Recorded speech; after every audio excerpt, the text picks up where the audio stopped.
5 ka mga residente sa Misamis Oriental, 15 mga benepisyaryo sa Social Amelioration Program sa DSWD ang miuli sa ilang cash aid.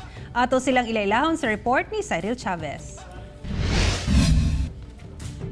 Siya si Jane Fer Duayaw, nga taga-barangay na tumulan sa Taguluan, Misamis Oriental. Usa siya sa Social Amelioration Program beneficiaries nga mi-waive siyang cash aid nga madawatan.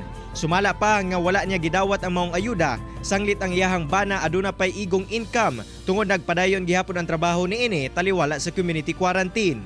Sa El Salvador City, ana sa 4 ka individual ang miuli silang nadawat nga ayuda sanglit sagad kanila nakadawat na gikan sa gobyerno pinaagi sa Pantawid Pamilya Program. Usa si Tatay Romeo de la Cruz nga taga-barangay Mulugan sa miuli sa iyahang ayuda.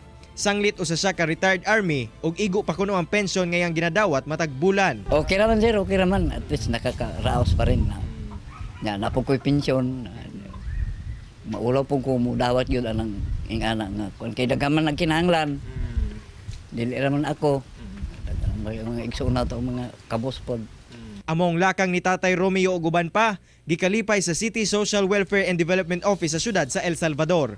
Kung inyong mga anak, mga dalagag ulit taong empleyado sa gobyerno o na irregular nga mga trabaho, palihog lang kung uli. Kay para matagaan na to tsansa ang uban nga nanginahanglan, nga mas nanginahanglan yon. Busa nga tuila Tatay Romeo ug uban pang Anes Kapuso. Saludo kami kaninyo. Kauban si James Yap sa kamera. Ako si Cyril Chavez para sa One Mindanao.